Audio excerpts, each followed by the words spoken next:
तो ऐसा क्यों है? मतलब आपको क्यों लगता है कि जय श्री राम का नारा एक पार्टी से जुड़ गया है, ऐसा क्यों? क्योंकि लोगों ने वैसा बना दिया है। क्योंकि राम के लिए जो आंदोलन लड़ी गई या रथ यात्रा हो, जिसको लालू यादव ने रुकवा दिया, चाहे अडवाणी जी ने जो स्टार्ट किया था 90s के दौर के, उसके बाद आपका कश्मीरी पंडित का एक्सोडस जो हुआ था, उससे भी रिलेट किया जाता है कि वो रथ यात्रा निकली थी जिससे लोग आहत हो गए। कहानी तो तब से स्टार्ट हो गई जब साहबानो का केस आया 80s के दौर में, 85-6 के दौर से जो स्टार्ट हुआ। साहबानो जो इंदौर वाली जो डाइवोर्स वाला केस जो बहुत फेमस है, साहबानो का केस को राजीव गांधी ने पलटवार कर दिया सुप्रीम उसमें कोर्ट में, वहां पे जाकर बिल पास करवा के कहा कि मुस्लिम पक्ष नाराज ना हो जाए। उस चीज को खुश करने के लिए कि दूसरा कम्युनिटी खराब ना पाए, तो राम मंदिर का ताला खुलवा दिया। अब राम मंदिर का ताला खुल गया तो हिंदुओं को पता चल गया कि यहाँ राम जी की मूर्ति है। अब उस राम को तुमने टेंट में बाहर में रखा।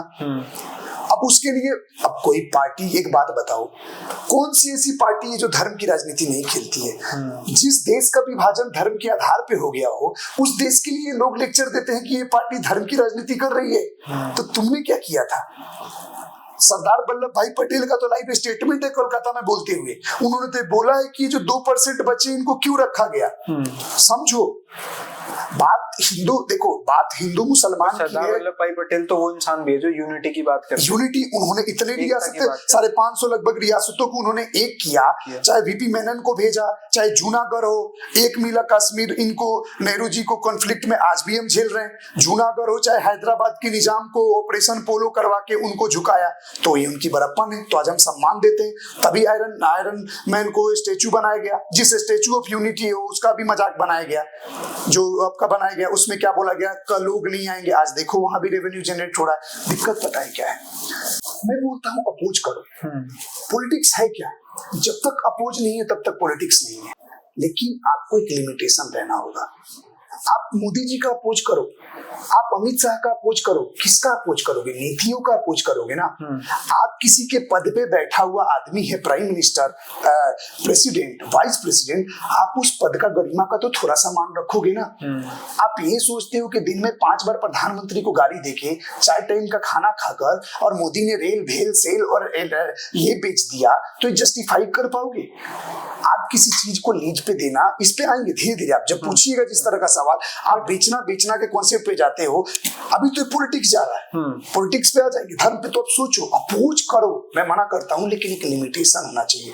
मैं राहुल गांधी को भी एक लिमिट में ही बोल सकता हूं अगर मैं वोट नहीं देता हूं तो, क्योंकि वो भी भाई आज के डेट में अपोजिशन लीडर बैठा हुआ आदमी है, उसका भी एक मान, एक कैरेक्टर है। अगर वो उस मान को बचाए रखता है, तो अगर बार बार अपना मजाक बनाओगे तो देखो भाई साहब, देश में तो किसी का मान नहीं है। लोग तो भगवानों में कमी निकाल देते हैं। जिस भगवानों के लिए लोग हजार साल तपस्या करते थे, कौन से युग में? मगर विरोध करना तो लोकतंत्र का अधिकार है, ये तो मानते हैं। तो हर चीज का विरोध, लेकिन कभी कभी ये भी तो देखना चाहिए किस चीज का विरोध कर रहे हैं। आप विरोध करो किस चीज का? आपको यह बिल का बात कर लेते हैं। आप जैसे बात करते हो यूनिफॉर्म सिविल कोड का, फिर आता है एनआरसी आता है। यूनिफॉर्म सिविल कोड का लोग विरोध करते हैं कि लोग, आप धर्म के आधार पे लोगों को बराबर कैसे रख सकते हो? फिर जब एनआरसी की बात चलती है तो बोलते हैं कि धर्म के आधार पे लोगों को डिफरेंशिएट क्यों कर रहे हो? आप तर्क समझ रहे हो? यूसीसी यूनिफॉर्म सिविल कोड बात किसका करता है कि हिंदुओं को यूनिफॉर्म सिविल कोड चाहिए? आप एक बात बताओ, नहीं चाहिए। एक्चुअल में ये मुस्लिम पक्ष के लिए है, उन्हीं के बहन बेटियों के लिए। फिर कुछ लोग कमेंट करते, भाई तुम्हारा क्या लेने देना उनसे, तुम क्यों घुस गए उनको पर्सनल मैटर में? क्या एक ही देश के अंदर में आप 2-5 कानून चाहते हैं? तो फिर तो मैं बोलूं हर धर्म का लोग अपना अपना संविधान भी लिख ले, हर धर्म का लोग अपना अपना आइडियोलॉजी के हिसाब से चले, बांट दो 20 टुकड़े में देश को। अगर इसके लिए, इस चीज से बचा जाए, इसके लिए तो जरूरी है कि संविधान को माना जाए। संविधान को क्यों नहीं? आप नहीं मानते हो, हम नहीं मानते। मैं तो मानता हूँ संविधान को। कौन बोलता है संविधान की, संविधान खतरे में? जब बरेली के एक सांसद शपथ लेते हुए ये कह देते हैं जय हिंदू राष्ट्र, क्या वहाँ पे संविधान की अवहेलना नहीं हो जाती? और जहाँ पे एक सांसद ये बोलता है जय पैलेस्टीन, क्या वहाँ पे संविधान की रक्षा हो जाती? तो फिर दोनों के साथ तो होना चाहिए। मगर बात तो ये है ना कि जब जय फिलिस्तीन ओवैसी बोलते हैं उसका विरोध किया जाता है, और जय हिंदू राष्ट्र जब बरेली के सांसद बोलते हैं तो उनका समर्थन किया जाता है। ऐसा क्यों? चलिए, अब आपने, मैं बैठा हूँ यहाँ पे, आपने मुझे थप्पड़ मार दिया, फिर मैंने भी आपको एक एग्जाम्पल, आपने मुझे थप्पड़ मारा और मैंने बगले में आपका हाथ उखाड़ के फेंक दिया, ठीक है, समझो। तब घटना क्या हुई, मैंने वो क्यों किया, आप समझो। अवैसी के बोलने के बाद ही ये सारा स्टार्ट हुआ। आप पूरा देखना, जैसे अवैसी ने जय पैलेस्टीन बोला, बीच में मोदी जी की भी जय हो रही थी, हेडगेवर जी के भी, यहाँ अतुल गर्ग गाजियाबाद के जो एमपी है उन्होंने बोला, 4-5 नाम लिया। उसके बाद ये सब पर्सनल स्टार्ट हो गए। इनिशिएट किसने किया? आप समझो। आप बोला जाता है कि एक आदमी ने उसको मार दिया, भीड़ ने नारा लगाते हुए मार दिया, और फिर उस भीड़ के रिटेलिएशन में मैंने मार दिया। ये देखो ये बंदा कितना खराब है, उसने मर्डर कर दिया, दैट इज ओके, चल रहा है। मैं ये नहीं कह रहा कि शुरुआत crime is crime, both have committed the crime, but I am saying who has initiated that thing. किसी ने भी शुरू किया। जय फिलिस्तीन बोलना भी गलत है, जय हिंदू राष्ट्र बोलना भी गलत है, मगर जो विरोध कर रहे हैं, जो रोड पे उतर रहे हैं, वो सिर्फ जय फिलिस्तीन का राष्ट्र है क्या? आप बताइए। ऐसे एक आपसे जैसे नहीं, आप बताइए, मेरा सवाल है ये तो आपसे पूछने के लिए, क्या है हिंदू राष्ट्र? विचारधारा है ना। हिंदू राष्ट्र की परिभाषा ये थोड़ी हुई कि कल भारत, ये मैं सोचा अच्छा टॉपिक उठा दिया, मैं इस पे डिस्कस कर लेता हूँ। पैलेस्टीन पे भी बोलूंगा, अगर आप खोजोगे तो दोनों पे बोलूंगा, मैं किसी को नहीं छोड़ूंगा। हिंदू राष्ट्र है क्या? कल से भारत सुबह उठे हिंदू राष्ट्र हो गया, तो क्या हम मुसलमानों को उठा के बे ऑफ बंगाल और अरेबियन सी में फेंक देंगे क्या? क्या उनका धर्म नष्ट कर देंगे? या भारत में जितनी मस्जिदें बनी है तोड़ देंगे? उनको जीने का अधिकार छीन लेंगे? नहीं भाई साहब। तो क्या है? हिंदू राष्ट्र एक विचारधारा है उन लोगों के अंदर जो दफन इतने सालों से संघर्ष। सुनो, आज के डेट में अकॉर्डिंग टू रिलीजन देश डिवाइड हुआ। आपने एक को थोड़ा इसमें संक्षेप में उसमें बात कर लेते हैं। आपने पाकिस्तान बनाया, किस बेस पे बनाया? उनके संविधान में क्या लिखा है? इस्लामिक रिपब्लिक ऑफ पाकिस्तान जो भी है। बांग्लादेश 72 में बना, बांग्लादेश में क्या है? Islamic Republic. पूरे दुनिया में, सुनो भाई सब, ये पर्सनल हो रहा है, पूरे दुनिया में हिंदुओं के लिए एक हिंदुस्तान ही ये देश है। हिंदुओं की भूमि, भरतों की भूमि, रामायण राम की भूमि, माटी, ये हमारी भूमि। आतंकाओं ने 1191 में आया ना, पहले तो गजनवी ने जो अटैक किया, 1151 में तिराहिन का पहला युद्ध हुआ था, मोहम्मद गौरी और महाराज पृथ्वीराज चौहान ने। जब गूगल में सर्च करोगे ना who is the first king of India, तो आएगा चंद्रगुप्त मौर्य, क्योंकि वहीं से यूनिफाइड भारत, भारतवंश, अखंड भारत की नींव रखी इन्होंने चाणक्य की मदद से। लास्ट किंग की जब बात की जाती है तो वहां पृथ्वीराज चौहान को दिल्ली से रिलेट करके, क्योंकि उन्हीं के तख्त के बाद ये आपका 1192 और 1206 में इन पृथ्वीराज चौहान के मौत के बाद, जो उसमें भी कुछ है कि एक में पृथ्वीराज चौहान ने मार दिया, एक में गौरी को बताया जाता है कि लुटेरों ने मार दिया अफगान लौटते टाइम में। वो एक है ना एक स्लोगन जो बोला जाता है कि 4 बांस 24 गज अंगल उष्ट प्रमाण, ताऊ पर सुल्तान है मत चुको चौहान।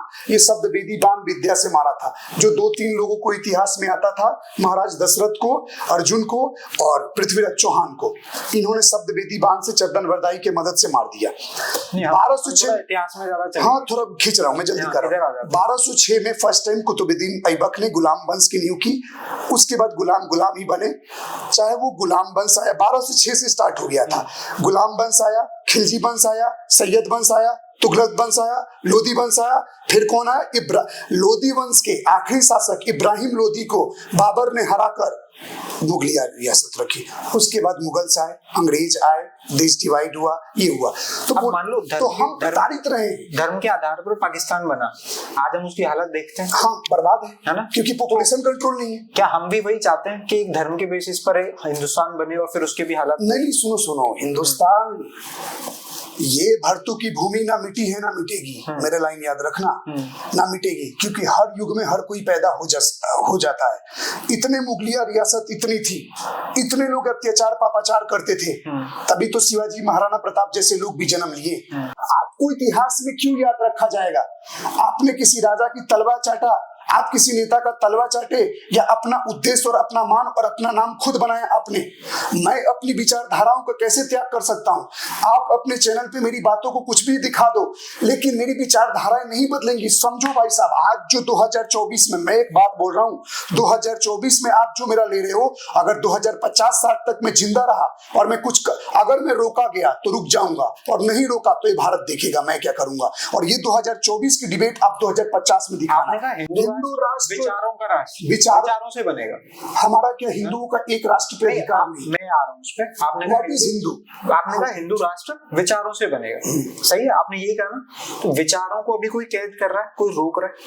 विचारों को नहीं रोका जा रहा, लेकिन विचारों का खंडन करने की तैयारी तो चल रही है। अब कैसे? वो तो लोकतांत्रिक देश में चलता रहेगा। ये लोकतंत्र तभी तक है, सुनिए भाई साहब जी, आपको भले ही बुरा लगे, इस देश में संविधान की इज्जत, इस देश में संविधान तभी तक है जब तक हम सो कॉल्ड मेजॉरिटी हिंदू हैं। अब एक मैं घटना बताता हूँ सोनीतपुर के बारे में, आसाम का। अब राम मंदिर का फैसला आया हुआ था, उस टाइम एक यात्रा निकली सोनीतपुर में, वहां पे हिंदू सभा ने निकाला अपने मंदिर से, वहां पे कट्टरपंथी भीड़ ने पथराव, मारना, पीटना, तोड़ा तोड़ी स्टार्ट कर दिया, असम की उतनी दूर में।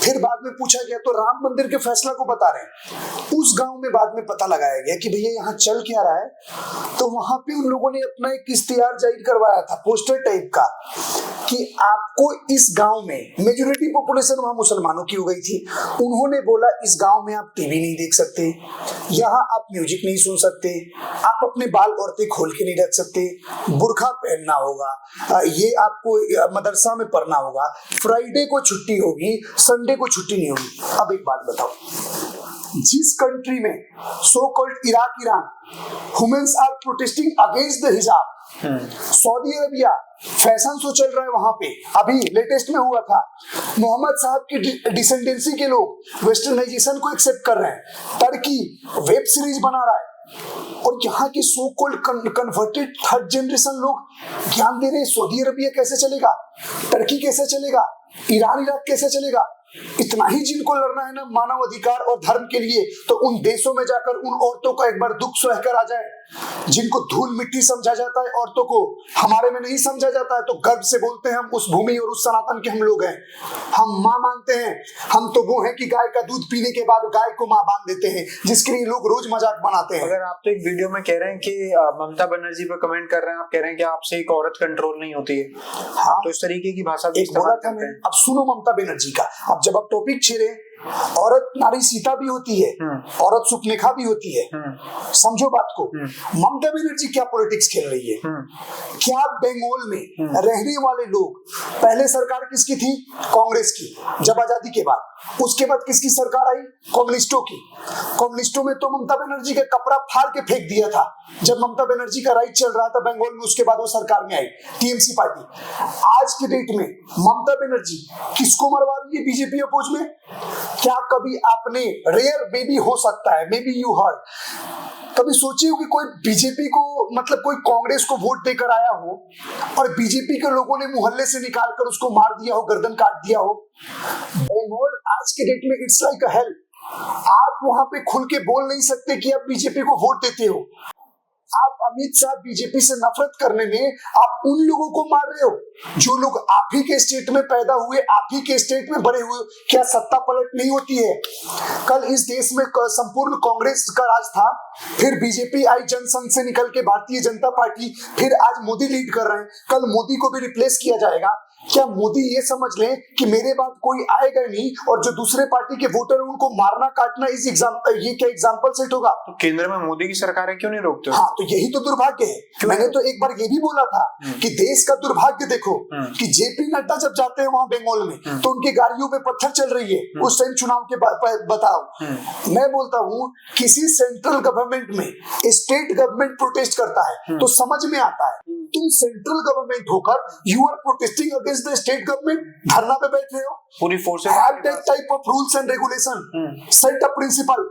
सो सम, ये जो डिक्टेटरशिप के लिए जो बोलते हैं, थोड़ा स्ट्रिक्टनेस दिखाओ, काबू में करो, और नहीं काबू हो रहा है तो फिर मत बकवास करो। ये मैं बीजेपी के लिए बोल रहा हूँ।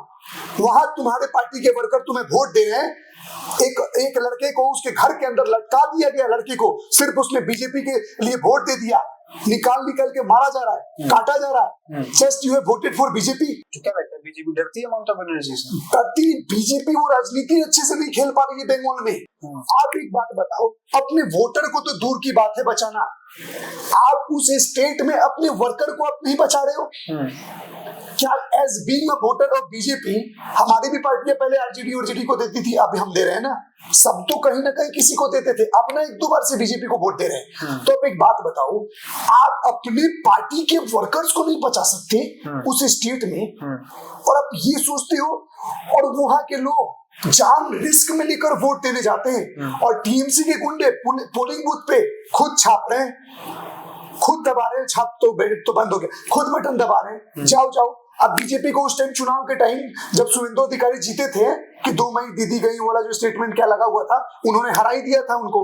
उस टाइम लोग खुल के बोलते नहीं थे बीजेपी को वोट देते हैं, बोल देते थे, उनके घर पे आके लोग मार रहे थे। तो सोचने वाली बात है कि वहां पे लोग कितने डरे रहते हैं, जान तो रिस्क में लेकर बीजेपी को बटन दबा रहे हो, और तुम अपने वर्कर्स को नहीं बचा पा रहे हो और वोटर की बचाने की बात करते हो। तो जो पार्टी विश्व की सबसे पार्टी होने का, बड़ी होने का दावा करती है, वो अपने कार्यकर्ताओं को, मैं यही बोलना चाहूंगा, विश्व की बड़ी पार्टी हो, डिक्टेटरशिप का आपके ऊपर कंप्लेन लगता है, आपके ऊपर लगता है तानाशाही कर रहे हो, आप अपने उन्होंने स्टेटों में जहां आपकी सरकार नहीं है, आपकी गवर्नर तो है, आप एज अ प्रेसिडेंट के पास तो पावर है, आप थोड़ा बहुत स्ट्रिक्टनेस क्यों नहीं दिखा सकते लोगों को बचाने के लिए? आप एक बात बताओ, बहुत लोग सवाल ये पूछता है, भैया केंद्र में बीजेपी हिंदुओं की सरकार, यूपी में योगी जी हिंदुओं की सरकार, फिर भी हिंदू खतरे में है, सुनते हो ना? अब इसका जवाब दो। आपको लगता है हिंदू खतरे में? मैं सुनो, नहीं, आप मानते हो हिंदू खतरे में? हिंदू खतरे में क्यों रहेगा? अब विचारधारा, आप मानते हो हिंदू खतरे में? मैं तो खतरे में नहीं हूँ, नहीं मानते? मैं तो खतरा में डाल दूंगा। तो जो कहते हैं उनको जवाब दे रहे हो आप? हाँ ठीक है, जो कहते हैं उनको जवाब, मुझे खतरा में कोई डाले तो हाँ वही मैं कर रहा हूँ ना। हिंदू बेबस है, सुनो, हिंदू खतरे में नहीं है, हिंदू लाचार है, हिंदू हमेशा उम्मीद करता है कि कोई आएगा और हमें इस मुसीबत से उतारेगा। दूसरे वाले क्यों लड़ लेते हैं अपनी हकों के लिए? आप एक शब्द बोल के दिखाओ दूसरे धर्म पे, आपका ऑफिस जलाने आ जाएंगे लोग, कट्टरपंथी निकाल के जान से मारने की कोशिश करेंगे। हिंदू, भाई मेरी लड़ाई हो गई, आ जाना, अरे भाई तेरी भाई मेरे को वो कर रहा है, लड़की को छेड़ रही, अरे भाई तुम हमेशा अपने आप को कमजोर लाचार क्यों? शरीर में जान है, मजबूत बनाओ, खाते पीते घर से हो। अब एक बात बताओ, धरती पे पैदा हुए, नदी के किनारे नहाने गए और डूब के मर गए, ऊपर गए, भगवान पूछ रहे अबे तेरे को हाथ पांव दिया था, तूने तैरना क्यों नहीं सीखा? क्या जवाब दोगे? मन नहीं किया, तुम्हारी कमजोरी है कि तुमने तैरना नहीं सीखा। ये धरती एक युद्ध भूमि है कुरुक्षेत्र का, भगवान नंगा भेज देते हैं, लड़ो, कपड़े के लिए लड़ते हो ना, खाने के लिए लड़ते हो ना, घर बनाने के लिए लड़ते हो ना, तो अस्तित्व, जमीर, धर्म, सनातन, राष्ट्र, रक्षा, इसके लिए भी लड़ना बोलना सीखो। और क्यों लड़ना सीखो और बोलना सीखो? क्योंकि एक ही हमारी भूमि है। हम डरते हैं वो 2050-60 की घटनाओं से। हिंदू इस विचारधारा में मरे जा रहा है, भैया 2 बच्चे पैदा करेंगे, एक को डॉक्टर बनाऊंगा, एक को इंजीनियर बनाऊंगा, बेटी को पढ़ा लिखा के अच्छे घर में शादी करूंगा, और बगल वाला 12-15 इसलिए पैदा कर रहा है कि वो भारत की डेमोग्राफी को बिगाड़ देगा। लिमिटेड रिसोर्स है ना देश में, वर्ल्ड में, हम बात करते हैं ना कि रिसोर्सेज हैं, तो वो रिसोर्सेज पॉपुलेशन पे क्यों नहीं? क्या पॉपुलेशन सबसे बड़ा खतरा नहीं है इस देश के लिए? आप एक गांव में जाओ, जिस गांव में कल एक घर होते थे वहां 20-20 कॉलोनियां बन गई हैं। Who is responsible for that thing? आप बोलते हो कि बच्चे ऊपर वाला जो इनका नाम लेते हैं, नाम नहीं लूंगा पर ले लूं, कोई दिक्कत तो नहीं है, ये बोलते हैं बच्चे अल्लाह के देन है। नौकरी फिर किसकी देन है? मोदी की देन है। 20 बच्चे पैदा कर लेते हो और फिर पूछो, इंटरव्यू आप ही लेने चले जाओ कि भैया खाना कहाँ से आता है, तो क्या बोलते हैं? आ जाता है ऊपर से, ऊपर वाला देने वाला है ना। मैंने बहुत सारे इंटरव्यू सुने हैं ऐसे कि लोग पूछते हैं, वो तो बोलते हैं हमारी जितनी मन है पैदा करेंगे। अरे हम 5 भाई हैं क्योंकि हम लक्ष्मी बेटी चाहते थे घर में, हम पॉपुलेशन नहीं बढ़ाना चाहते थे।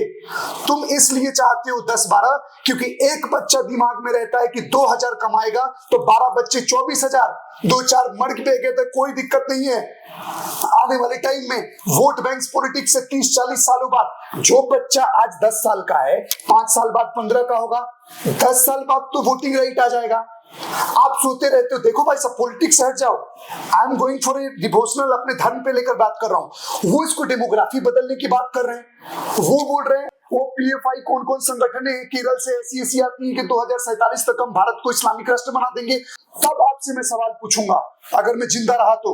आप पूछते हो ना हिंदू राष्ट्र क्यों चाहिए, आप उनसे कभी सवाल पूछना कि तुम्हारे लोग जो बोलते हैं कि ये 2047-45 तक जो तुम इस्लामिक राष्ट्र बनाओगे और सरिया से चलाओगे, सबसे पहले वही संविधान जलाएंगे। मैं बता रहा हूं, इस देश में संविधान का नींव तभी तक है जब तक हिंदू बाहुल्य है।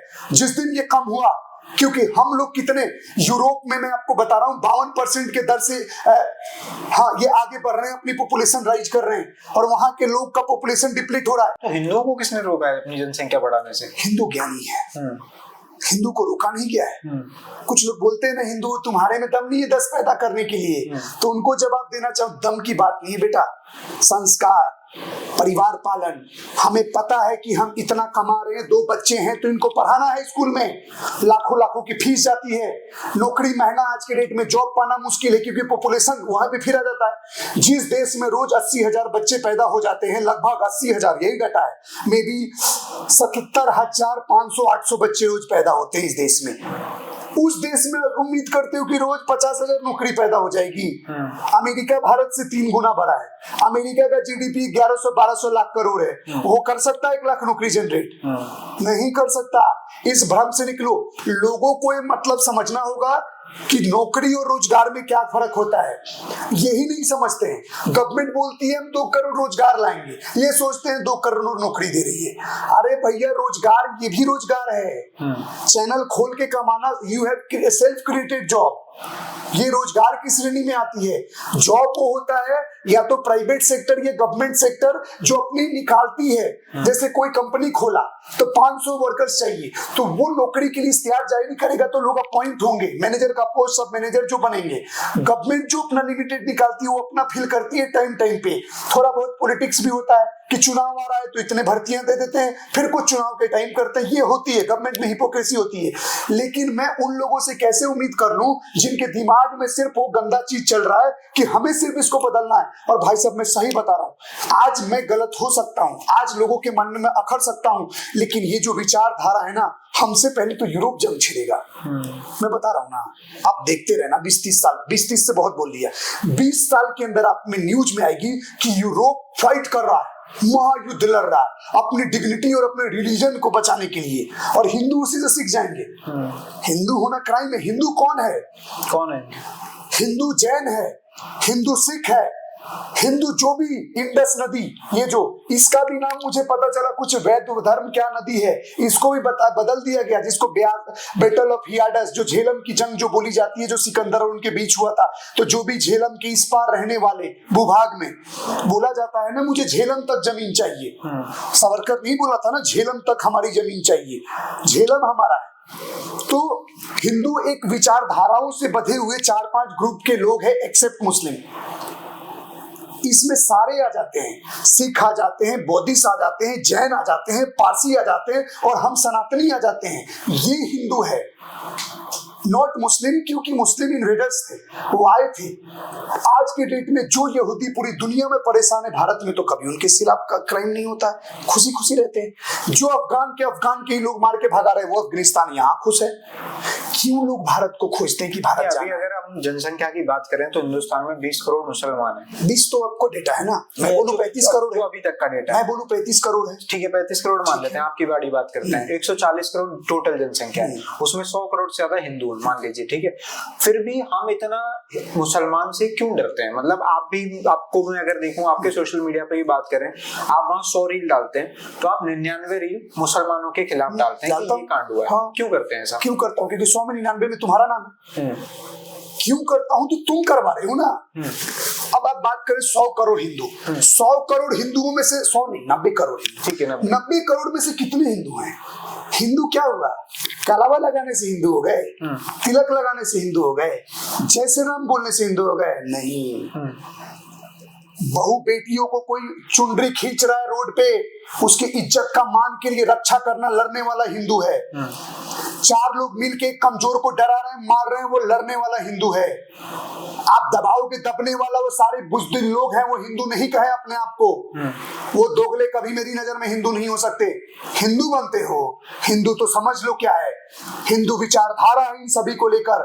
कभी सिख में से खालिस्तान अलग निकल जाता है, हिंदू में से दलित भीम आर्मी अलग निकल जाती है, उसके बाद अलग अलग संगठन निकल जाते हैं, क्योंकि उनको उनको सिमिलर ट्रीट नहीं किया जा रहा, उनके साथ भेदभाव हो रहा है। अब इतिहास में की हुई घटनाओं का आप दोष भगवान को तो नहीं दे सकते। इंसान की बनाई हुई जातियों का दोष, मेरे पूर्वजों ने किसी के साथ शोषण किया, मान लो वो स्वर्ण और ये जो कैटेगरी बताई जाती है, आज के डेट में तो मैं नहीं कर रहा हूं, मैं तो हाथ दे रहा हूं भाई तू अच्छा बन। मेरा अपना खून मेरा भाई अगर घर में खेत में काम करके आए, या मान लो नाला घर के आगे का साफ कर दिया और वो आकर मेरे सामने खाने बैठ जाए, मैं उसको लात मार के भगाऊंगा। क्यों भगाऊंगा? हाथ धो के आ, नीट एंड क्लीन रहा, मैं खाऊंगा। कोई किसी भी वर्ण जाति का हो। हमारे में क्या बोला गया, कृष्ण ने क्या बोला है गीता में? चातुर्वर्णम मया सिस्टम गुना कर्म विभाग सब। इसका मतलब हुआ कोई भी इंसान अपने कर्म के आधार पे अपनी वर्ण व्यवस्था को बदल सकता है। जातियों का कोई लेखा नहीं है। मैक्स मूलर मैकोले की देन है। मैकोले ने क्या बोला था जब देश में इंग्लिश एजुकेशन एक्ट लाया था, तो उसने अपने बाप को एक लेटर लिखा था। उसने बोला था कि भारत में मैं एक ऐसा समय लाऊंगा कि भारत के लोग अपनी भाषा बोलने में 10 जगह बैठेंगे किसी जगह तो शर्म खाएंगे। एग्जाम्पल आज है, आज किसी प्रेस कॉन्फ्रेंस में बैठ जाओ, किसी मीटिंग में बैठ जाओ, हिंदी बोलने का मतलब हम इंफीरियरिटी समझते हैं, हम समझते हैं बेइज्जती हो रही है। वही नीरज चोपड़ा, नैन्सी त्यागी जैसी लड़के जा जाकर हिंदी बोलते हैं तो कहीं ना कहीं प्राउड फील कराते हैं देश को। अरे अपनी अच्छा एक बात बताओ, जापानीज आता है, जापानीज हिंदी खराब बोलता है तो बुरा लगता है, टूटा फूटा बोलता है तो कहते अरे बस ये ट्राइंग यार, क्या आदमी है, जापानीज थोड़ा हिंदी बोल दिया। हिंदी भाषी लोग अमेरिका में जाकर टूटा इंग्लिश बोल देते हैं तो डाउन टू अर्थ, वो समझते हैं बेइज्जती हो रहा है। जापानीज भी तो तुम्हें नहीं आता, फिर बोलते हैं कि भैया you can't impose Hindi over us. ये आता, ये पूछने वाले थे क्या? भाषा के मुसलमानों को डर गए। अभी मैं झूठ नहीं बोलूंगा, अभी मैं लाइव दिखाना नहीं चाहता, लाइन से अगर 10 न्यूज में पढ़ना स्टार्ट किया ना भाई साहब, 10 में से ना 8 के नाम आ जाएंगे इन्हीं के, और उन 2 का भी नाम लूंगा जो हिंदुओं का नाम होंगे और सिखों के भी नाम होंगे। सुनो बात, बट जब आप रील बनाते हैं, आप जब वीडियो डालते हैं, तो मैं तो पूरा टेढ़ा बोलता हूँ, मैं पूरा टेढ़ा बोलता हूँ। मैं तो बोलता हूँ जाहिल पंचर छाप घटिया मानसिकता के लोग समाज में अराजकता फैलाने की कोशिश कर रहे हैं। क्यों ना बोलूं, क्यों बोलता हूं? सुनो, मैं बता रहा हूं, क्योंकि तुम नाम बदल के हर सेक्टर में, कोई लड़का बाल कटाने जा रहा है, तुम फेस वॉश करते टाइम थूक लगा के वो कर रहे हो। मैं तुम्हें अच्छा बोलूं, नोएडा में 2 को अरेस्ट किया गया, वो कपल थे, जूस पीने गए थे नोएडा 121 में, इन्होंने जूस में थूक मिलाकर बेच रहा था, थूक रहा था। जब कपल ने रजिस्ट किया, बोला तो कपल के साथ मारपीट किया, बाद में नोएडा पुलिस अरेस्ट की। क्या न्यूज गलत है? सही है। उसके बाद ये एक लड़की अभी बताई बोला, हरिद्वार में एक 15 साल के लड़के ने, उसने क्या किया कि 2 हिंदू लड़कियों को नशे की गोली मिलाकर उसको बेहोश करके ले आए, उसको बदायूं से अरेस्ट किया गया पुलिस ने। कल की घटना है। उसके बाद अरे घटनाएं गिनाते गिनाते ना ये पॉडकास्ट खत्म हो जाएगा। मैं बता रहा हूं, लखनऊ में अब सबसे खतरनाक भाईचारे की मिसाल में क्यों हेट करता हूं इतना, अच्छे होना तो I will appreciate that thing. APJ Abdul Kalam का एक मिनट में वर्ल्ड कप के सेमीफाइनल में जब मोहम्मद शमी की वजह से हिंदुस्तान जीता, आपने वीडियो बनाई मोहम्मद शमी पे। मैं क्रिकेट नहीं देखता हूं, मैं क्रिकेट नहीं देखता हूं भाई साहब। जो कुछ भी देखते हो जीता तो अप्रिशिएट है, अच्छी बात है। तो अगर हम जब अप्रिशिएट वाली चीज पे नहीं करते हैं तो हम सिर्फ बदनाम क्यों करते हैं? अच्छा नहीं, क्यों अप्रिशिएट करूंगा? मोहम्मद शमी ने जब अपनी पत्नी का जब फोटो दिखाया था इंस्टाग्राम पे, तो सब लोग अपोज कर रहे थे, तुम ज्ञान दोगे वो अपनी बीबी को कैसे रखेगा। कल इरफान पठान अपनी बीबी को बुरखे, सुनो भाई साहब, ये अपनों के भी सगे नहीं है। मैं आपको बात बता रहा हूँ, maybe I sound wrong. Irfan Pathan ने अपनी बीबी को छुपा के ब्लॉग बनाते थे, वीडियो डालते थे, तब तक इरफान पठान ठीक है। इरफान पठान ने एक ब्लॉग में अपनी पत्नी का चेहरा एक्सपोज कर दिया। यही लोग जो कल तक आइडल मानते थे, कल अपोज कर रहे हैं। अस्त्रफुगुल्ला पता नहीं क्या बोलते हैं ये लोग कि भैया कैसे दिखा सकते हो, ये कैसे कर सकते हो। तू बताएगा वो अपनी बीबी को कैसे रखेगा, उसका पर्सनल स्पेस नहीं है। एप्रिशिएट करने तो मैं तो बोला अच्छी बात है, मैं तो रिस्पेक्ट करता हूं, तुम क्यों डिसरिस्पेक्ट कर रहे हो? तुम क्यों, एक प्लेयर फील्ड में नमाज पढ़ लेता है तो तुम अप्रिशिएट करते हो, और वही प्लेयर जब अपने पत्नी के साथ फोटो सोशल मीडिया पे डाल देता है दिखाकर चेहरा, तो तुम उसको गाली देने लगते हो? क्या ये तुम्हारा धर्म है? अगर विराट कोहली हनुमान चालीसा ग्राउंड में पढ़ रहा है और वो पोस्ट करता है अनुष्का शर्मा के साथ फोटो, तो क्या मैं उसको गाली दूंगा? अच्छी बात है, that is it's personal space. आप समझो मेरे भाई, आपको मैं क्या बता रहा हूं, मैं उस घटिया मानसिकता का विरोध करता हूं। आप एक और एग्जांपल लो, 5 दिन पहले की घटना है लखनऊ की। वहां पे एक ये इसका स्टील का काम करने वाले एक व्यापारी थे, उन्होंने अपने घर में एक दानिश नाम के लड़के को काम पे रखा था, बच्चे की तरह पाला, खाना दिया, घर में रूम में जगह दिया। उस जाहिल ने क्या किया पता है? उस आदमी के घर में उसकी बेटी के बाथरूम में कैमरा लगा दिया, सीसीटीवी, और छुपा के उसका रिकॉर्डिंग किया। उसके बाद उस सब मिलेगा अगर मैं कुछ देख तो मैं बता रहा, तो उसने छुपा दिया कैमरा। उसके बाद उस लड़की को वीडियो दिखाकर उसको ब्लैकमेल किया, उस लड़की का मल्टीपल टाइम रेप किया। बाद में पुलिस ने तो अरेस्ट किया। अरे एपीजे अब्दुल कलाम का इज्जत करते हैं ना, क्योंकि एक बार कुरान पढ़े थे तो हाथ में भगवत गीता भी रखते थे। कितने लोग गए थे? आप एग्जांपल देते हो, मैं किस विचारधारा की बात कर रहा हूं। एपीजे अब्दुल कलाम के जनाजे में 20 लोग नहीं गए थे। ये आरिफ मोहम्मद, ये कौन कौन, और ये मरे जो 2-3 आतिक अहमद, लाखों की भीड़ जा रही है। तो क्या हम ये नहीं देख रहे? तुम किसको अपना आइडल मान रहे हो? तुम क्राइम को आइडल मानोगे, तुम आतंकवाद को आइडल मानोगे, तुम देश के तोड़ने की विचारधारा को आइडल मानोगे, तुम देश में माहौल खराब करने वाले लोगों को अपना आइडल मानोगे, तो तुम्हारे राह में प्रकाश सिंह जैसे और योद्धा। स्वतंत्रता है ना हर किसी को अपना आइडियल चुनने की, आप कैसे रोक सकते हैं? और दूसरी बात, मैं आप मिलकर जवाब दे दीजिएगा कि पहली बात तो आइडियल चुनने की हर किसी को स्वतंत्रता है, आप उसमें बाधा नहीं बन सकते। दूसरा, आपको इस्लाम धर्म से दिक्कत है या इस्लाम धर्म के चुनिंदा लोग जो गलत करते हैं उनसे दिक्कत है? क्योंकि इस्लाम धर्म ने हमें एपीजे अब्दुल कलाम जैसे राष्ट्रपति भी दिए, तबला हुसैन, जाकिर हुसैन जैसे बड़े लोग भी दिए, जाकिर खान भी एक बड़े स्टैंड अप कॉमेडियन है, मोहम्मद शमी, मोहम्मद सिराज जैसे बड़े क्रिकेटर हमारे पास हैं, और इस लिस्ट में बड़े नाम हैं जो इस्लाम से ही आते हैं मगर हिंदुस्तान का नाम बाहर फहराते हैं और झंडा उठाते हैं, भारत माता की जय भी बोलते हैं। तो आपको किससे दिक्कत है, चुनिंदा लोगों से या इस्लाम धर्म से? ये जो इस्लाम का झंडा उठाए हुए जो एक कट्टरपंथी 3rd जनरेशन कन्वर्टेड, ये इस्लाम को जानते हैं? इनको पूछना कभी अपने डिबेट में बुलाना।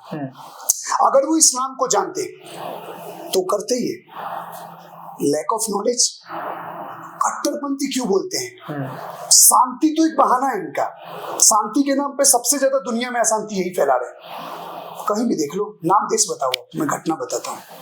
France, Germany, Italy, Belgium, Japan, Korea, China, बताओ जो डंडा करके रखता है वो देश सही है? चाइना में क्यों नहीं करते?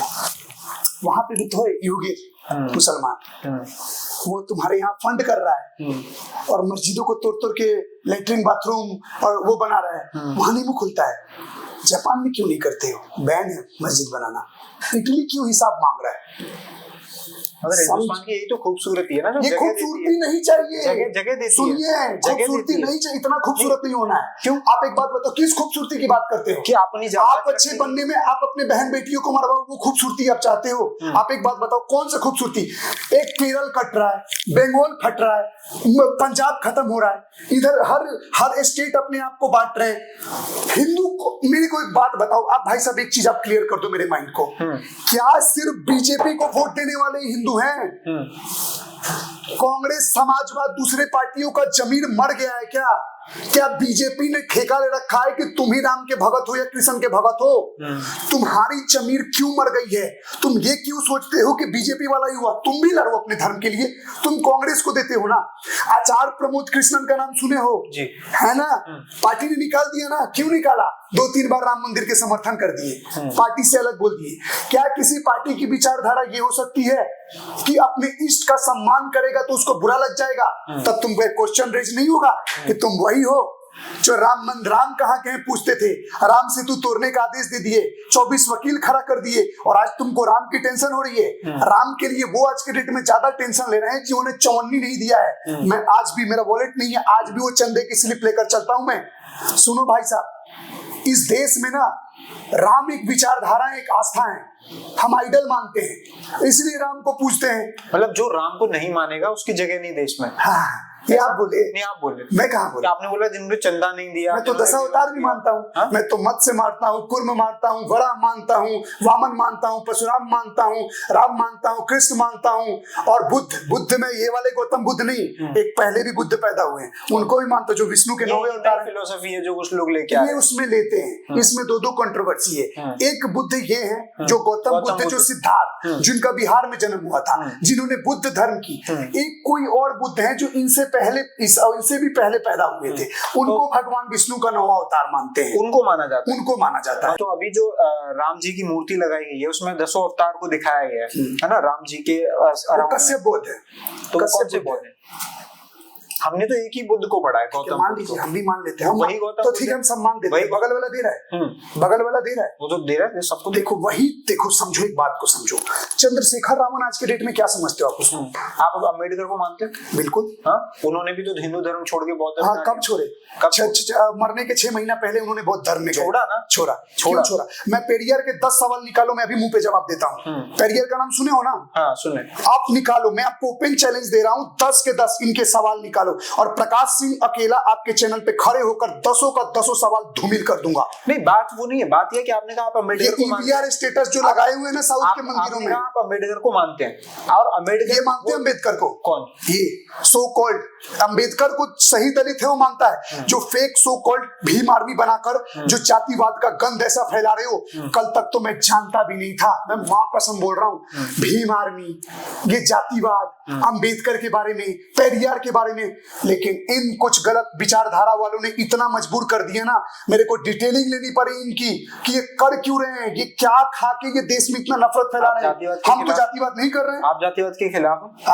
आप जातिवाद के खिलाफ? बिल्कुल खिलाफ हूँ। नहीं होना चाहिए। नहीं, जातिवाद नहीं होना चाहिए। कर में आप ये देश में स्टेटमेंट पास कर सकते हो, अरे क्या रखा है हिंदू मुसलमान में, उसका भी खून लाल, उसका भी खून लाल। अरे हिंदू तो एक हो जाओ, हिंदू सबको एक तो कर लो, मुसलमान नहीं चाहिए, वो अपना खुश रहे।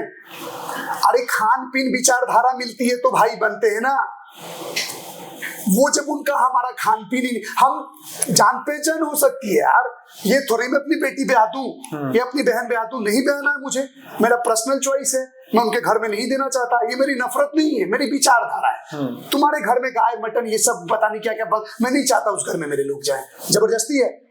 दलितों में रहा, दलित का सबसे बड़ा शोषण देखो कैसे हो रहा है आज की डेट में। ऐसी भी गांव में चले जाओ, राम को मानते, कृष्ण को मानते, अरे जाति इंसानों ने बनाई है, भगवानों ने जाति नहीं बनाई है। राम कृष्ण ने यादव और राजपूत लिखा क्या? हमने बनाया ना, इंसानों ने बनाया। वो कब समाज में बनी? ठीक है, पुराने जमाने में कुछ लोग वर्चस्व था। अब एक बात बताओ, लोग आज के डेट में देखता हूँ राजपूतों से नफरत दिखाते हैं, ठाकुरवाद से नफरत दिखाते हैं, ये कर दूंगा वो कर दूंगा। भाई एक बात बताओ, उनके बाप दादाओं ने राज किया, उनके पास वो शक्ति थी, उनने राज किया, तो आपको दिक्कत क्यों हो रही है? अब तो समय खत्म हो गया ना, अब तुम क्यों बोलते हो भैया ये राजपूत ये कर दो? क्यों कर दोगे? ऐसे छू दोगे तुम राजपूतों को? एक एग्जांपल दे रहा हूं मैं भैया, उनकी सत्ता, उनकी राजशाही, राजपूत शासन था तो था, नवाबों का भी तो शासन था, तो तुम तो कभी नवाब का अपोज नहीं करते हो, हर टाइम टारगेट कर लेना ऊपर को, और ऊपर वाले हाथ फैला रहे आ जाओ मेरे भाई। अरे मेरे पास है भाई कितने, मैंने ग्रुप में एक सनी देव नाम का लड़का है, चमार जाति से आता है, बैठ के खाता है, रोज मिलता है, बोलता है भैया आप तो ऐसे आदमी हो, लेकिन बांटने का काम कर रहा है चंद्रशेखर रावण और भीम आर्मी के लोग। ये ऐसी दुर्गंध फैला रहे हैं ना, गांव में घूम घूम के छोटे जातियों के घर से, छोटी जाति मतलब जो उनके अकॉर्डिंग, हमारे अकॉर्डिंग बराबर है, मेरे अकॉर्डिंग, फोटो उतरवा रहे हो घरों से, कूड़े में फेंकवा रहे हो, जलवा रहे हो। अरे भाई तुमको दम है तो एक बार किसी मस्जिद के ऊपर बोल के दिखाओ। तुमको इतना हिम्मत कौन दे रहा है कि तुम किसी गांव में घुस के, ऐसे वीडियोस वायरल हुए कि तुम फोटो उतार के तुम हमारे देवी देवताओं का फोटो जला दे रहे हो, और तुम हमसे उम्मीद कर रहे हो हमें तुम्हें अच्छा बोले? क्यों बोले भाई? पर वो तो उन लोगों का नेतृत्व भी करते हैं ना, जिन्हें आज मंदिर में नहीं जाने में आग झोंक रहा है इस भारतवर्ष में। हिंदू मुस्लिम के बाद एक तीसरा दरार पड़ने जा रहा है भारत देश में, वो ये भीम आर्मी का दरार है। ये भरेगा नहीं। मगर उस जाति ने सहा भी तो है, उसने सहा है कि मंदिर में। अच्छा, BMW ऑडी से फोटो खिंचवा रहे हो, चाय टाइम खा के घूम रहे हो, नीला गमछा लगा के मजे कर रहे हो, और जाति के नाम पे तुम्हारा शोषण हो रहा है। जो लोग शोषित है ना, सही से उनके घर पे पहुंच जाओ, तुम बस वोट लेने पहुंच रहे हो। ऐसे तो नरेंद्र मोदी भी फकीर बोलते हैं, 10 लाख का सूट पहनते हैं। हाँ, तो ये तो नरेंद्र मोदी 8 करोड़ 15 करोड़ की गाड़ी से भी घूमते हैं। हाँ। बन जाओ प्रधानमंत्री। ये तो डबल स्टैंडर्ड तो होगा। डबल सेवक है, जनता के सेवक है, राजा नहीं सुनो बने। सुनो सुनो, हाँ। अब एक बात बताओ, हाँ। मोदी या प्राइम मिनिस्टर जो भी लोग बनते हैं बड़े पदों पे, एक उनका अपना रूल्स एंड रेगुलेशन, उनका फॉर्मेट होता है। वो कहाँ कितनी देर रुकेंगे, वो क्या खाएंगे, क्या पहनेंगे, किस गाड़ी से रहेंगे। तो फिर मैं तो बोलता हूँ, एक काम करो ना, मोदी जी को दे दो एक बुलेट दे दो, एक बुलेट दे दो, हवाई चप्पल दे दो, टी शर्ट दे दो, मोदी जी घूमे, 1 इंच दिल्ली में निकल जाए ना, उनको मार के फेंक देगा सब, सिक्योरिटी और सेफ्टी पर। ऐसे तो फिर मनमोहन सिंह विचार शास्त्री के बारे में सुना? बिल्कुल, वो भी प्रधान साधारण थे, साधारण थे, एक कुर्ते में रहते थे। हाँ। फटे हुए कुर्ते तक को पहनते थे। आज मोदी जी पहन सकते हैं। हाँ, अब एक बात, कपड़ा पहनने में 10 लाख का सूट पहनने की क्या जरूरत? आज पहले फोटो खिंचवाते थे आप, पहले क्या खाना खाते थे, पहले किस तरह के घर में आप रहते थे, आज से 20 साल पहले आप फोन यूज करते थे, आज से 20 साल पहले आप ये फर्निश्ड रूम में रहते थे, गांव के घर। समय परिवर्तन होता है, समय नश्वर है, एक समय बीतता है, एक समय नया आ जाता है, तो एडेप्टिव नेचर होता है हर जीव का। अब एक बात बताओ, लाल बहादुर शास्त्री का एग्जांपल अब छेड़ दी हो तो सुनो। लाल बहादुर शास्त्री की आपने बात किया, लाल बहादुर शास्त्री ने अपने गाड़ी के ईएमआई तक अपने सैलरी से दिए, जो बैंक ने बोल भी दिए, एसबीआई ने, कि हम आपका लोन माफ कर देंगे, तो बोले नहीं, मेरा जो आएगा पेंशन देना। उसी लाल बहादुर शास्त्री में जय जवान जय किसान का नारा लगाए, युद्ध जीते 65 का, और उसी लाल बहादुर शास्त्री को टस्किन में जाते हैं और उनके खाने में तुम लोग जहर मिला के मार देते हो या मरवा देते हो। ये कॉन्स्पिरेसी नहीं रहा, आज तक टस्किन वहां का कौन सा हमेशा वो रहा। मैंने तो इतना भी सुना है, पता नहीं आपने सुना है कि नहीं, कि जिस आदमी ने जहर मिलाया, जिस मुस्लिम आदमी का नाम आया था, पाकिस्तान भाग के गया, उसको इंदिरा गांधी सैलरी देती थी। हम हर चीज में मुस्लिम भी ढूंढ लेते हैं, क्योंकि मुस्लिम है तो ढूंढ रहे। नहीं, आपने मेरा उसका जवाब नहीं दिया। आपको इस्लाम धर्म से दिक्कत है? उस गंदे विचारधारा के लोगों से जो इस्लाम के नाम पे आतंक बचाए हुए हैं। आप एक बात बताओ, हु इज काफिर? इस्लाम children, according to you, you are following the Hindu धर्म, you worship the God, whatever God you like। हमारे में तो जो भी कोटि देवी देवताएं हैं, ठीक है। आप बताओ, आपकी भगवान कभी आपको बोले हैं कि आप उसको मार दो तो मैं खुश हो जाऊंगा और बेटा तेरे ऊपर मेरा आशीर्वाद अच्छा रहेगा? अगर मैं बोलता हूं तो कहीं ना कहीं हो सकता हूं कि मैं ही वो गलत आदमी हूं जो समाज में गलत फैला रहा हूं, हो सकता है ना। तो कोई किताब अगर इस तरह का स्टेटमेंट पास करता है, ध्यान से कैमरा दिखाना सब, मुझे फर्क नहीं पड़ता है वीडियो वायरल हो क्या पड़े, I can handle that thing, मुझे फर्क नहीं पड़ता। एक किताब ये बोलता है कि अल्लाह को जो ना माने और उसके सिवा जो भी लोग हैं जो मूर्ति पूजक हैं, उन सबको मिटाना काफिरों को इस्लाम का धर्म का नियम है। इवन टीपू सुल्तान को जो आइडल मानते हैं, उसके तलवार पे ना होना, तो may be you can Google it in search but क्या लिखा क्या है कि आखिरी दम तक अल्लाह के पैगाम पे काफिरों का सर कलम करते रहूंगा, उसको इस देश में आइडल मानते हैं। उसके तलवार पे लिखा हुआ है, महाराज लिखा हुआ है, मैंने पढ़ा था। अब सोचो मैं कैसे उस चीज का सम्मान दे दूं जो मिटाने की बात करता है। हम बोलते हैं कि वासुदेव कुटुंबकम, पूरा विश्व ही हमारा परिवार है, हर मनुष्य, हर जाति। हम वो सनातन विचारधारा के लोग हैं जिन्होंने तो पेड़, पानी, अग्नि, सूर्य, चंद्र को भी नहीं छोड़ा। हम तो जहां देखते हैं कि थोड़ा फायदा हो रहा है, जन कल्याण हो रहा है, मानव कल्याण हो रहा है, नैतिकता की बात हो रही है, समाज में अच्छाई की बात हो रहा है, उसको हम भगवान मानते हैं। तो एक तरफ वसुदेव कुटुंबकम बोलना, और फिर हिंदू राष्ट्र की मांग करना, ये तो डबल स्टैंडर्ड हो गया ना। तुम विश्व को अपना परिवार भी मानते हो और तुम अलग से हिंदू राष्ट्र भी चाह रहे हो, क्यों? एक बात बताऊं भाई साहब, परिवार में उसी को परिवार बनाया जाता है ना जो परिवार बनने के लायक हो। बेटा कितना भी नालायक हो, बेटा ही रहता है। बेटा तो कितना भी नालायक है ना, हमारा बेटा नहीं है। बेटा हमने दे दिया ना। अब जिस परिवार में रहते हैं उसके सब सदस्य कौन बेटा है? सदस्य तो किसको बेटा मानते हैं? हिंदुस्तान में रहने वाला हर भारतीय हिंदुस्तान का सदस्य है। तो हम उसे क्यों अलग करना चाहते हैं? अलग कहाँ कर रहे हैं? जब सिख खालिस्तान मांगना शुरू कर देते हैं, हम उसका विरोध करते हैं। अच्छा, you are supporting the ideology of Khalistan? क्या, बिल्कुल भी नहीं। तो मेरा सवाल आपसे, if you will support anything ना, then I will counter back the question. मेरा सवाल आपसे है कि हम हिंदू राष्ट्र की मांग करने वालों को समर्थन, खालिस्तान की मांग कनाडा में क्यों नहीं होती है? ये कनाडा से दे रहा है वो, वहीं से तो फंड कर रहे हैं। हाँ। यहाँ आकर करे रिला जाएंगे, हाँ। एक एक करके मर रहे हैं, ठुका रहे हैं ना। अब एक बात बताओ, ये इस्लामिक राष्ट्र का, अब एग्जांपल चेंज करता हूँ, ये इस्लामिक राष्ट्र का डिमांड चाइना में क्यों नहीं होता है? ये इस्लामिक राष्ट्र का डिमांड रसिया में क्यों नहीं होता है? कोरिया में क्यों नहीं होता है? क्योंकि वहाँ का संविधान उन्हें आजादी नहीं देता। संविधान आजादी नहीं देता, वहाँ का लीडर टाइट है, कब डंडा करना है ना टाइम पे पता है। सुनिए, ये जो बेचारे बन के ना, सुनो, आप भी ऐसा हिंदुस्तान चाहते हैं चाइना क्या? जैसा? मैं उस हिंदुस्तान को चाहता हूं कि जो अगर मेरी बहन बेटी को कोई गलत नाम बता के, आइडेंटिटी छुपा के उसके साथ गलत करने की कोशिश करेगा, उसको उस भाषा में जवाब दो। मैं उस हिंदुस्तान की बात करता हूं कि कोई मेरे घर के आगे अगर प्लानिंग करता है कि आने वाले टाइम में हम यहाँ 10 घर बना के इसके घर को हटाकर इसके घर को कब्जा कर लेंगे, या तो इसको अपने धर्म में कन्वर्ट कर देंगे, या तो इसके घर के लोगों को मिटा देंगे, तो उसकी रक्षा के लिए लड़ने वाले लोगों की मैं कल्पना करता हूं उस हिंदुस्तान में कि तुम भी लड़ना सीखो, वरना आने वाले वक्त में सिर्फ कहानी बन के रह जाओगे।